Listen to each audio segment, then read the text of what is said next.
What's going on, everybody? It's your boy Izzy Bake Oven, back at it again with another hot fire episode. All right, so y'all, this week we are going into detail about the importance of taking a risk and betting on yourself. All right, in today's episode, I interview Marcus Nash. All right, TSU legend, ex-SGA president, owner of Huppe brand, and many other things he got going on, y'all. And he comes through and we drop a lot of gems, all right? We talk about the importance of betting on yourself, how to take that risk and come out of, you seen the memes all the time where it be like, it's not how you start, it's how you finish. Or, ones up there talking about like where you came from, and it don't matter where you came from, it's matter where you at now. And he drops a lot of gems this week, y'all, recounting several experiences from his past, talking about how he knew he was born for greatness, all of his businesses and things he got playing right now, and what he got coming in the future. So it's a great episode, a lot of knowledge dropped, and support his brand and all his stuff, which will be dropped in the episode, so you can go pick you up some merch. Now, you need some money for it, but it'll be worth it. All right, so tap in, let me know what you think.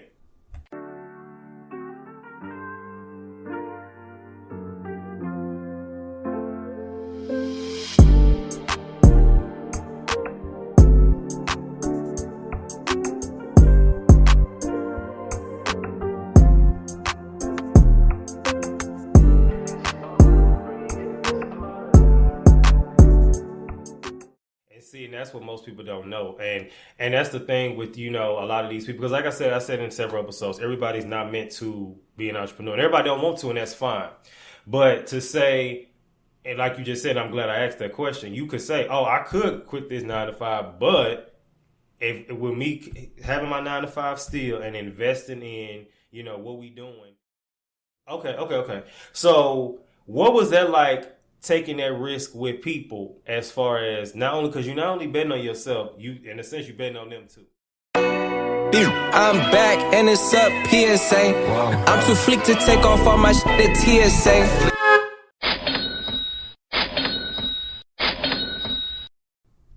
All right, y'all, what's going on, everybody? It's another audio only episode now. I told y'all and I promise y'all we ain't gonna do too many of these season, but things happen, right? So, leading up until now, we didn't had a bunch of different people on here, some certified, some not, some people that's high up, some people that's not. But today's episode, I got a star on the show, y'all. So, yeah, that's going to be good. But before we get into all of that, let's get into today's title. Today's title is, Betting on Yourself is one of the best decisions you can make. All right? The meme reads, if you don't bet on yourself, who will? Inspiration comes from two quotes. All right. One is from Conan O'Brien. It says, I like being tested. I get as scared as anyone, but the feeling of putting yourself on the line, betting on your talent and having it work, that's the most exhilarating feeling in the world.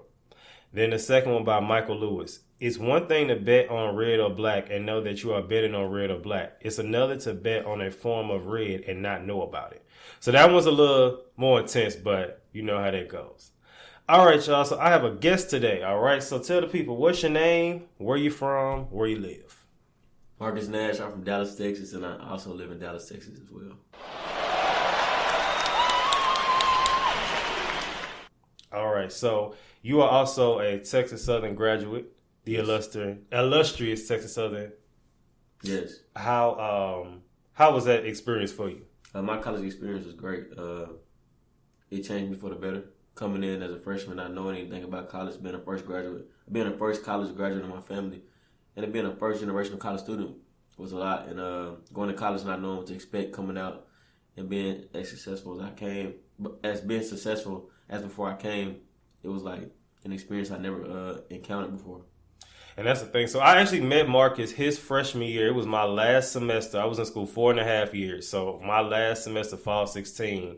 And we had a class together. We had that sports management class. I was like, it was weird because it was hella freshmen, but it was hella like old people in there too. It was like DJ was in there. And I remember we was always trying to get them answers. We was sending screenshots and stuff. And that was one of my last classes because no class I took my last semester matched. All of them was totally different. So it was just a lot going on.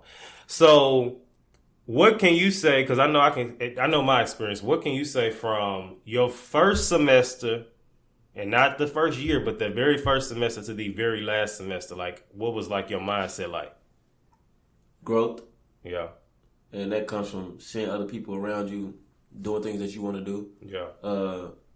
And just pushing yourself every day to try to gain knowledge and try to gain those experiences so that you become a better person. My first semester was kind of uncomfortable. Like I said, I was a first generation college student. I didn't know what to expect. Yeah. So those semesters after that, or that first semester, I got to meet people, individuals that were doing things that inspired me to better myself as an individual. Right. Pulling myself up to climb that ladder of leadership roles and get my grades right and be successful on campus. So that first semester was like a learning curve for me. Yeah. So I was like a sponge. I just soaked up every information and asked questions. That's the only thing I really did was ask a lot of questions because I didn't know where to go, how to do it, who I need to talk to. Yeah. So those questions mattered. So those answers stuck with me, and that's part of the reason why I was able to do what I did. On campus. For sure. So I went ahead and defined bet on yourself. So it says, by definition, it is an unbreakable belief in yourself. Sure, you may have strong doubts from time to time. I certainly do. But a bet on yourself allows you to push through the negativity towards a vision of the future that only you can achieve. And this is from joebaum.com, joebaumcom.blog. All right, so now, what is it that you do? Like right now, what do you do? I work a 9 to 5 in the IT field. Okay. Dealing with app development, coding, and computer database management systems. Okay. I also have 2 business partners. We have a Trilogy Point Logistics. That's a trucking company. And I also have another business partner in the clothing industry. I have a clothing company as well. Okay. So you all over the place, but in a good way. Right. So the right busy. Right. So you work your 9 to 5. Right. And you still there because your other stuff, obviously we know you blowing up off of it, but it ain't enough to where you can fully just do that. No, it is enough for me to fully do that. But my goal in life right now is to invest the income that I am making to build a business. I'm not paying myself out of those companies. Neither of my business partners are paying themselves as well. We have a vision, and we're all on the same page with the same objective, and that is to build and expand and grow. We paying ourselves where we putting the money at. You know what I'm saying? So we were to reinvest it back into the business to get bigger. That comes into planning. That comes into like the 5-year plan where you see your company in the next 5 years, where you see yourself in the next 5 years. You got to have that vision because we in it for longevity. We're not in it for the quick run. We in it to last. And see, and that's what most people don't know. And that's the thing with, a lot of these people. Because like I said in several episodes, everybody's not meant to be an entrepreneur. And everybody don't want to, and that's fine.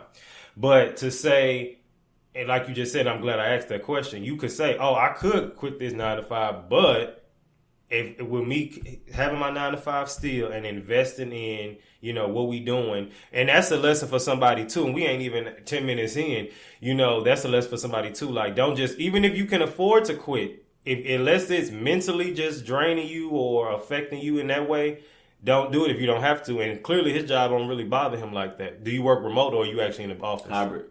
Do both. So we go in. We just started. Well, I got hired in the pandemic, so we was working 2 years from home. But now, a couple weeks ago, it was mandatory for us to go start coming to the office. So we back in the office. Okay. And hybrid. So we go a certain amount of days out of the week, and then we work at home a certain amount of days out of the week. Okay.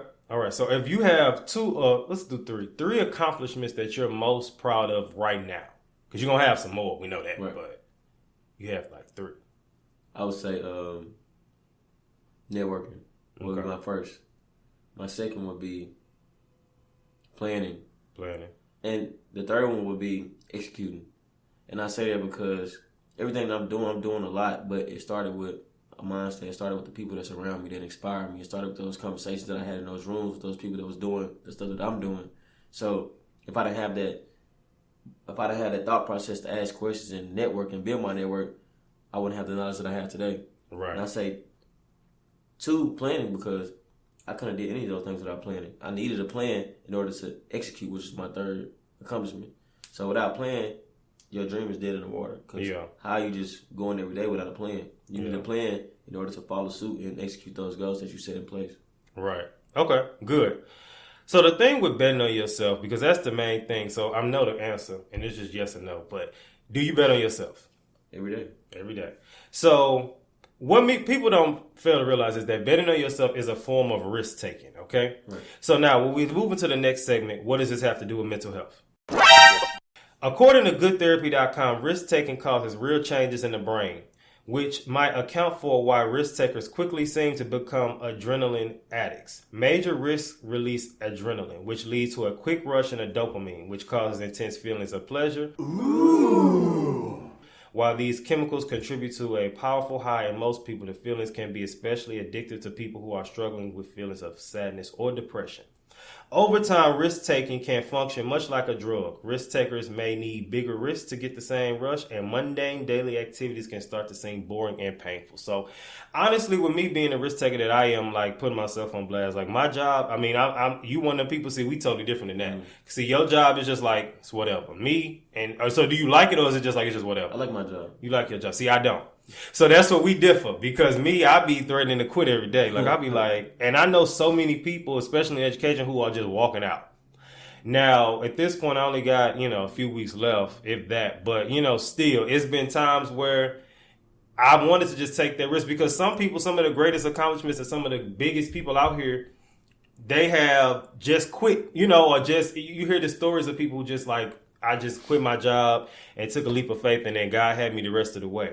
So, and then you're the total opposite. I remember my coach told me this many years ago, and he was always like, it's okay to be a fool, but don't be a damn fool. Oh my goodness. Wow. And some people would assume that quitting your job without seeing the full staircase you'll be a damn fool. But sometimes I believe in acts of faith. So now, although yours is a little different, can you tell us a time where you took a leap of faith where you didn't know the outcome, but you still did it, and then it turned out to be successful? Right. In my businesses, with my business partners, everything that I'm doing was a leap of faith. We didn't have people before us in our families doing the stuff that we're doing. Mm-hmm. I didn't have like a role model or somebody saying, hey, be an entrepreneur, get a trucking company, get a clothing company. Everything I did, we started off our own funding. We didn't have no loans. We didn't have no we didn't have none of that. You know what I'm saying? We actually spent our own bread to get this stuff going, and we got everyday life to live. Yeah. So that's a big risk, not knowing the outcome of shit, not knowing what could take place when you invest this money. You might not get a return on your investment. Yeah. You know what I'm saying? So you really just jumping in the water with sharks, trying to swim. You feel me? But I thank God that it planned out and worked the way it did. Mm-hmm. And everything hasn't been perfect, but once you got that entrepreneurial mindset and that perseverance in you, you can make it out of anything. I believe that wholeheartedly. I do. I believe first, God first, and then your mindset. Because that's the thing. A lot of these people's mindsets are a little off. And they do struggle with trying to figure out what they want to do. And that's the thing, too, unfortunately. People don't know what they want to do. And even with this generation, it's like, I think we made, in a sense, an idol out of becoming an entrepreneur. Because we just like, I don't want to work for nobody. But in the same breath, when you quit your job, you working 24/7. As far as when you quit a 9-to-5, whereas 9-to-5, you get your breaks. When you're an entrepreneur full time, you do this every day, all day. So it makes it to where you have to do something you love, because if you don't, and that's again with decision making for my people, when making that decision, please don't get no job like, I can do that. I hear people say that all the time, like, I could sell this, or I could own this. But do you love doing that? You know what I mean? Because if not, it's kind of like, what's the point? Oh my goodness. Wow. You wasting your time. You just think, let me get a quick dollar. You're thinking, what's them people, Ed, and Eddie? That's what they did every episode. Running, trying to get a quick dollar, quick, scam, get rich quick scheme, and it don't work. Because it'll work for a second, but then it's no long term. And that's the main thing. So end up with that segment with, when you bet on yourself, bet on something with long term, with longevity. So then it says, from the same source, cultural influences play a huge role whether or not people are willing to take risks. As travel, particularly to remote locations, has become part of the educational path of middle-class students. More and more students are willing to travel to potentially risky locations. Peer pressure plays a huge role in risk-taking, and study after study has shown that people are more likely to take risks in a group setting. So, group setting, you have your brand by yourself, and then you have your business partners with the trucking, correct? And I have a business partner with the brand as well. Okay. So what was that like, taking that risk with people, as far as not only, because you're not only betting on yourself, you, in a sense, you're betting on them too. And are these people family, friends? What is that? Friends, but more like family. Okay. I met them along my journeys of life. Okay. So now my question to you with that is, for somebody who may say, I was raised on not doing business with friends and family. So what would your response to that be? You know, everybody's different. And I say that because your relationships with people doesn't determine if they friends or family. They can be strangers. Right. You know what I'm saying? Yeah. But it's all about the relationship that you guys have. If you guys have that relationship to where y'all can do business and everybody understands the vision, everybody has that business mind state, you can do business. But everybody doesn't have that business mind state. Everybody doesn't think like that. So that's on you to personally observe that person to make sure that your decision is right to go in business with that person. Everybody that I'm in business with have a business mind state. Yeah. And we know business come first. We don't mix business and friendship and familyship. If that's the case, we keep it strictly business. That's why we have LLCs in place. That's why we have lawyers and attorneys. That's why we keep everything strictly business, because we build on the business. We treat it like a real business. But if you get in a business with people that's emotional and y'all don't have that type of understanding of actually running a real business, then that's where things come tricky. That's when people get into it and they lead a business and don't want to be a part of it because things are not going their way. But that's the people you have to watch out for, and that's on you to have that reader in your mind to say, like, hey, we real cool, but we can't do business together. You know what I'm saying? Thank God I haven't been put in that position, and I don't think I will be, because my business partners actually understand the process of business. Right. Right. And see, that's the thing, because a lot of times, I know me personally, put myself out there, like, I don't have that many friends that I can do business with. And that's the thing, too, which we talk about later this season, knowing how to differentiate, because just because you can't do business with don't mean they ain't solid. Y'all just not on the same page, and some people are just money hungry. And if you money hungry too, then it may work, it may not, because then it's gonna be who gonna get the most money. But I think that's the main issue, because if and you have those friends you can do business with, like, and you have some friends you can live with, but at the same time, it's like that's a risk on itself, and that's taking that bet on yourself and on them, because it's like you saying, if it doesn't work, hypothetically, will we still be cool, or is it going to be awkward? Now in your case, I think yours is y'all good, because y'all all on the same page, but you have to, and I think you're aware that's rare, because that don't always happen. Correct. So now, what inspired you, I think you might have kind of answered this, but what inspired you to we'll start with your clothing brand. What inspired that? Well, as you know, like, I love clothes. I love shopping. I love investing into my wardrobe. I got many clothes from all over the place because I travel a lot. So, like, during my time in college, I was like, man, I'm finna start making my own clothes. Like, I can't just keep investing money into other people's clothes, and then I'll be trying to put some shoes with a shirt. I gotta go find a shirt. Now it's like, I can make my own stuff, and I can match the colors and however I want to do it. You feel me? So my business partner, Kurt, he into fashion too as well. So that's where we kind of like merged that. I was like, we grew up together, and we was like, yeah, man, like, we've been talking about, like, we used to compete, like, who got the cleanest fit on, you know what I'm saying? Like, who can put it on, who can put this piece, like, oh, what's that piece you got on, what's that, like, you know what I'm saying? We just go at it like that, and we was like, bro, let's just start a clothing brand. So we started off, we've been having this thought process throughout college, because we've been into clothes, we've been talking about starting our own brand. Right. But we just didn't know what the name, that was the hardest part to find, with the name. But we always had the ideas, like, we always had little drawings and up, but we just didn't know, like, the concept of what the name gonna be. We already had the designs and stuff ready. We was like, where we gonna put the logo at, where we gonna put the name at. We didn't have it, so that's what took so long, because I was so busy, and he was so busy because he played football at UTSA, and I was the SGA president at TSU at the time, and when I graduated, I was like, man, I got the time now. Yeah. I want to go ahead and get my mind right. Called Kirk up, he moved back to Dallas, and we got in the room, and we came up with a name, and we came up with Huppe, which is a French word that means upper class. Okay. And it took us a minute to find it, but when we did, it was like, yeah, that's that catchy phrase, like, we can run and do something with that, so we started doing that. We started with t-shirts and hats, man, and from there, we blew up. We didn't take the money out the account. We let the t-shirts and hats build the business up, and now it's buying our manufactured clothes. You know what I'm saying? Like, we wasn't greedy. We wasn't money hungry. We let it build a business. Now our business is building a business. You feel me? So, hey, it's all about the mindset. It's all about the vision and the objectives, like I said, your 5-year plan, and what you see for yourself in the company. And that's the thing, too, because I didn't even know what the brand meant. And I just found out, I'm a words person, because I like stuff like that. I like stuff where it's like it's a name, but it's, a French word for this. And You know, even with my stuff, I'm just like, I'm a words person. And I still don't have none of your clothes. I don't know how I still don't. I got everybody else stuff.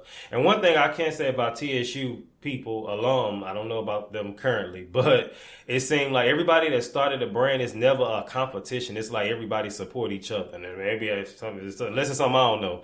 But for the most part, it seemed like everybody supports each other. And like I said, I can't speak for no other HBCU because I didn't go there. I only went to Texas Southern. So, who are your influences in fashion? Really, everybody. I could be in a store, I see something, or a color, or just, I thought I seen something on something, and I'm like, I can put that together. Yeah. So, like, I don't single out brands because every brand has their own uniqueness. You feel me? And that uniqueness is what draws me to the brand. Yeah. So, I could be in the mall, like I said, and I'd be like, oh, that's hard. I know what I can spin off that. You know what I'm saying? Or I'll be online and I see a brand. It only got to be a main brand like Gucci or Louis. It could be one of my, like you said, HBCU classmates posting some clean stuff. I mean, I know that's hard. I can come up with some idea like that, or I can use that little concept.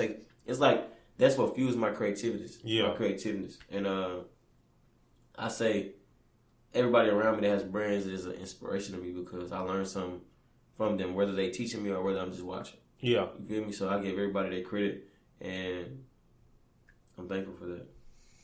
All right, so let's move on to the next segment, which is the Weekly Sabbatical. All right, in this segment, it's kind of just like what's the word I'm looking for?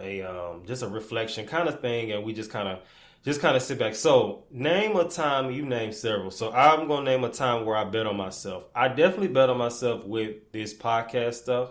You know, I remember when I first started, I say it's all the time, I got only like 10 views a week. So now in the triple and quadruple streams a week to people reaching out to me for brand deals. I've been doing campaigns, people who are on E and the TMZ and the Talk and all these different shows reaching out to me to get on my show. And I'm pitching to some of them and they like, let's do it. And some reaching out to me. So I bet on myself anytime when I reach out to these big names, because my logic is the worst they're going to say is no. And if they say no, cool. Then I'm going to go about my business. But I'd rather take that risk and just bet and just say, you know, what's up? And even with other stuff and other plans and projects I got working, I don't mind taking that risk because, like I said, if it failed, it failed. But like we learned, or like I learned a few weeks ago, if you're not failing every day, you're not going to be successful. Because that's the thing. That's why people are so scared to bet on themselves because of fear. And has any time with you betting on yourself, was there any form of fear anywhere in you? I'm never scared. And I say that because it's a mindset thing. It is. And that comes from your upbringing. Like, my people around me, like, I know how to survive. That's one thing TSU taught me how to do, survive. Like, when I didn't know the outcome, I know how to do is just show up. You feel me? When you got a business and you trying to do something, you got to do part. 97% of the concept is to show up. Yeah. You know what I'm saying? Once you're there, you can see everything for what it is. You feel me? So, showing up every day, waking up every day, and putting your clothes on and going and doing what you got to do, that kills that fear. You know what I'm saying? Because now you hear, fear is a state of mind. You hear me? So, what's in your brain is hard to fight. So, I block out all temptations or any forms of even thinking about I'm scared or something. I don't even use that word scared. You know what I'm saying? Because I don't even put that into my vocabulary. Right. So, like, it's a mindset thing. It's the mindset that I developed over time. Not saying I haven't ever been scared in my life, but I'm saying like now, all these past few years, like that's something I don't battle with because that's something I've been training my mind not to think about. Right. So, like, besides fear is doubt, and people understand like doubt kills more dreams than failure because it starts here in your mentality, it starts in your mindset. If you can get out your head, you can be successful. Right. It ain't nothing to it, but to just do it. All you gotta do is just do it. Put the first step forward. You can make anything happen in this life. And when you said that, I just really thought about my lock screen. I wish this was visual so they could see it. And I'll show it in another episode, I guess. But basically, my lock screen, it says, where'd it go? It says, in 2022, my creativity will pay my bills consistently. It started off with little declarations and affirmations. And then when you start to believe it, stuff starts to, come into fruition. So now, according to Tiny Buddha Every Day, it says, moment by moment, we make choices. Some of these choices can seem inconsequential. Most of us only feel the burden of choice when we are faced with one of those big life decisions. Taking a new job, moving to a new city, starting a business, or having a child, just to name a few. However, all of the small, seemingly insignificant choices sculpt our lives just as much as the big ones. It then says, after all, how do you do the small things is how you do the big things. And I think that's big, and it kind of goes back to what verses that in the Bible. It's like, you were good with little, so I rewarded you with more. You good steward with what you got. You can't get the bigger, and I had to learn that, and I'm learning it still. You can't get the big top notch if you can't do good with the little. And, you know, and that's my thing. So even as a kid, I'm sure based on how you said now, like, you have a brand that's high end. I don't care. I don't believe in that. Oh, it's not Gucci, Louis, Prada. It's not high end. I believe, to me, I'm always say a black business is a high end. That's just me. And I think with yours actually legit. I don't have none yet, but I've seen the quality of other people. I remember telling myself, I said, where he get this from? Because there's some fire here. Because I'm like, this ain't no just little T-shirt from the, you know. And I do that because I take my time with it because I say it's like longevity. The way you start, it don't matter, but the way you finish is everything. Like I said, I started out with T-shirts and hats. Yeah. That was from the store in Dallas. I was going to get the stuff put on the hats myself. You hear me? So it's a process. You got to enjoy the little things before you enjoy the big things. I have to enjoy the process of going and pick up the merch, going to get the merch stitched, going and dropping off the merch to people because I couldn't get it shipped. You know what I'm saying? I had to hustle. I drive to Houston, drop merch off. Now it's at the time I can just call my manufacturer, get the stuff made, they ship it out for me. You know what I'm saying? But it's a process. I couldn't enjoy this process if I didn't go through that first process. Exactly. You feel me? Yeah. So you gotta enjoy those things. Like enjoy your process. Don't ever try to rush it. You feel me? Because you want to put out the best thing in everything you do. I could have easily want to put out some trash and keep putting out trash, but that's not the way I want to build this brand. When people look at my brand, I want them to be like, hey, this quality, probably the same quality Balenciaga putting out. You know what I'm saying? Like that's how I wanted people to see. So when I first started, I already knew the vision. I already knew what my goal was. And where I'm at now is where I envisioned myself to be when I first started. It wasn't my reality, but that's part of being a visionary. You got to be able to see it. And that's the thing too. And that's the thing. You got to be able to see it. It don't matter if they can't see it. Right. You got to be able to see it because, like he said, eventually the small will end up. Your beginning may be small. Couldn't get that out, but your ladder will be great if you continue to put in the work. Continue to put into that vision. Investing. It's not always money. It's time too. You have to study. And that's with anything. Time is your most valuable asset. That is something that you can't get back. Money isn't everything. Money really is nothing. It's really a tool. You know what I'm saying? You got to work that tool. Don't let the tool work you. And I say that because time well spent is time well deserved. Money only gives you time. Yeah. It only frees up your time. It doesn't make you happy. It doesn't make you satisfied because you're gonna get money. You still gonna want some more money. You feel me? Time is of the essence. Once you learn how to utilize your time and be the right type of busy, the money will reward you. The money will fall in your lap. Don't work yourself trying to get the money. Work yourself trying to understand what is it that I can do with my time. What can I do to benefit off every second, every minute of my day. And once you find that out, you'll be good. I make money in my sleep. You know what I'm saying? I make money in my sleep because I found out how to utilize my time. I learned how to invest my time in learning the logistics company with my business partners. Mm-hmm. I invested my time learning about the clothing industry and finding manufacturers. I'm making money in my sleep. I wake up with orders. My driver is driving right now over the road. I'm making money right now as we speak. And I'm sitting here in the room with you because I learned how to utilize my time and invest my time in my learning process into something that I didn't know. I didn't know about the trucking. I didn't know about the clothing. But I invested that time then in order to get a big reward now. So how did y'all get into trucking? Like I said, first we was always thinking about starting a business at TSU, me and Malik. And when we graduated, we had the money. We had already been saving up our bread to go into business. Yeah. But we was like, man, we want to open a restaurant. We want to do this. We want to do that. So when the pandemic came, like I said, I graduated in 2020, which is the first year of the COVID-19.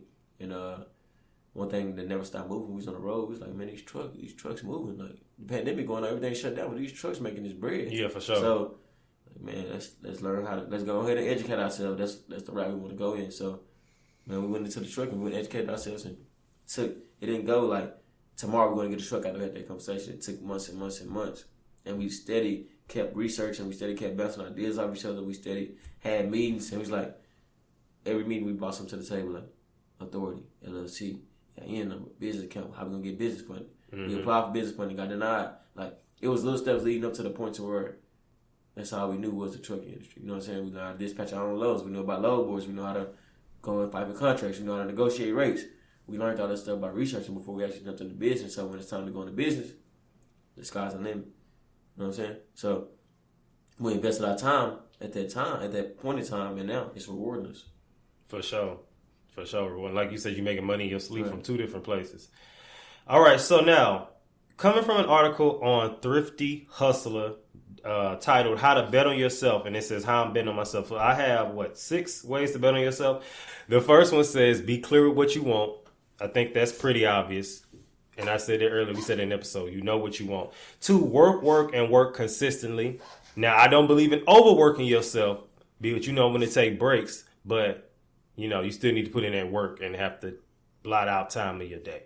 3, aim for balance and sustainability. So it says life is not a race, it's a marathon. That's the thing. Don't be trying to sprint. It's kind of aligns with the last one, because if you just kind of jog and just running versus trying to sprint, run faster than everybody, now you tired at the end and you burnt out. And that's the problem too. 4 says, and you got this, and I think I got this too, it says, surround yourself with like-minded people. It says, this is why one of the core foundations of my plan, this is the reason why I built this blog. I want to be surrounded by people who are doing what I want to do and have achieved what I want to achieve.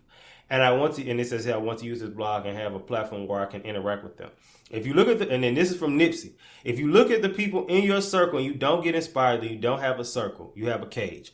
And honestly, that was me last year. Like, I started just looking at people around me and I'm just like, and not saying they not doing good stuff. It's just, I'm not inspired. I don't feel that I'm being pushed around these people. So it was just kind of like I had to fall back. And, right. Focus on yourself. And that's big. And that's how I am every day in my life. Like, I got friends I went to high school with. I got friends I went to college with. I got friends that I'm meeting now in the new journey that I'm going along. And that goes from understanding, right? Being observant. Like, being observant of people's character. Yeah, when you first meet them, you should know, like, your first impression of that person. And don't let it fool you. You know what I'm saying? So, always be who you are. And it goes in your mind. Like, you should always be a leader, not a follower. So, like, I can be cool people. I got friends for everything. I got friends I want to go out with. I got friends that I want to travel with. I got friends that I'm just cooling to play the game with. And I got friends that's on business. Yeah. And that's how you got to differentiate your friends, because I got multiple friends. Mm-hmm. But I know how to address them, and I know what type of relationship we do have in order to keep our friendship going. You know what I'm saying? I might not got to be inspired with you. We might just be chilling. Yeah. You feel me? But the friends that I do hang around with that inspire me, we constantly fueling each other. And that's what makes all of us better. You know what I'm saying? Some friends in my group doing way better than me. Some friends in my group, I'm doing better than some friends on the same level. But we each inspiring each other to keep going. There's never a conversation where we're like, you can't do this, you can't do that. Now we push each other. Hey, you can do this. What's your goals? Right. You know what I'm saying? You know what I'm saying? It's always something. Yeah. And we always pushing each other to be great. Yeah, for sure. Then it goes into the next one. It says, keep your eyes open for opportunities. That's a big one I'm definitely in right now. And then it says the 6, continuous improvement. It says one of the things that I'm glad I've learned early in life is continuous improvement and continuous improvement. And it's not always about reinventing the wheel. Sometimes it's just improving what is already existing. If you put this as one of your core competencies, then regardless of what industry you work for, what kind of business you indulge yourself in, success will surely be right behind you. That's a fact. And that's for sure a fact. And know that, and I love that not reinventing the wheel. Like, if something's already done, it's one thing if you add your tweaks to it, like what you would that's the easiest one we can think of. It's already been people who did fashion before you was even born. So, of course, you're going to add your fresh take to it. But if it's a store or that you go to that got merch and you know it's good quality, you're not going to necessarily say, I don't think you're going to sit and be like, oh, I'm finna knit my clothes from. You're not going to do that. You just going to know where to get the merch from. Where some people will try to come up with, and that's great that you that innovative, but sometimes you just kind of got to, it's there for you already. Mm-hmm. For sure, chill. All right, so we're moving into the last segment for today. It's been a great conversation, y'all. So we're moving into game time.